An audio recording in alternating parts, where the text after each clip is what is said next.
In this video, I'm teaching you how to freehand smooth curves along with the basics of drawing freehand ellipses. Now I know some of you may be thinking that you may not necessarily have time to watch this entire video. I get that, we all are busy doing other things. So I am providing a link down below where you can purchase an overview of what we are learning in this video. And even if you do watch the video all the way through, you may still want to check it out because it is a helpful guide, so if you do need a refresher, you can always look back at the guide rather than watch the video over again. So yeah, link down below, and I hope you like this video.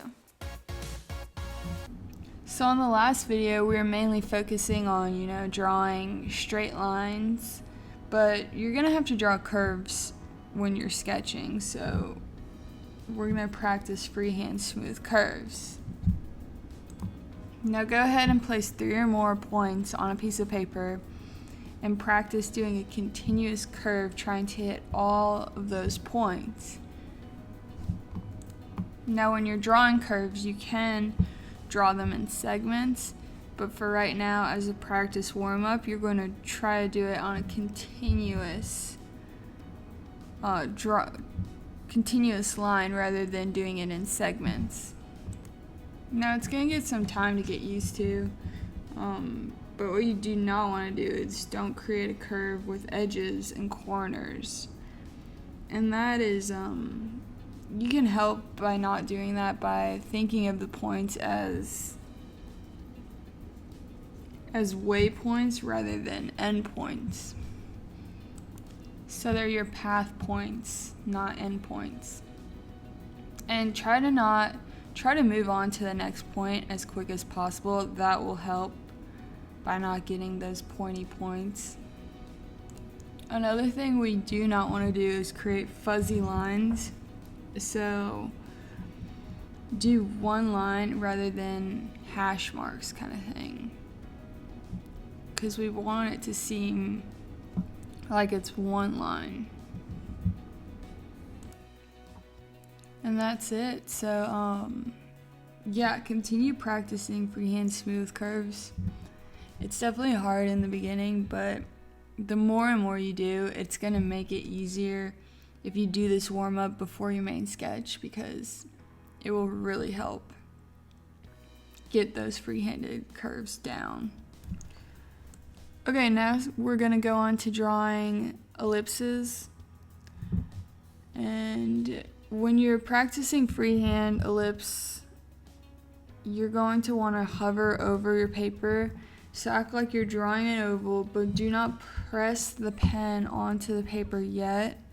You're going to circle around it a few times, hovering over the paper until you feel confident in that, and then place it on the paper doing the same motion you're doing hovering over the paper. Now this is going to take a lot of practice because honestly, I've been doing it for a while and I can tell you this was the hardest for me to learn in industrial design sketching. But just keep practicing. You're going to want to make sure that you don't draw ellipses that are pointy at the ends or that have flat spots. And also you don't want to make them too dark or too many lines. And really, this is just going to be you getting used to it. So practice, practice, practice, because the more you do it, the better you're going to be at it.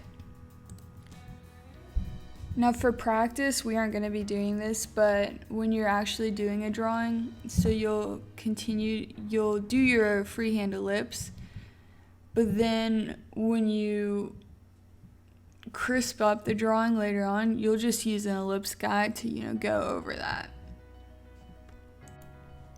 So next you're going to want to place the minor axis on the ellipse.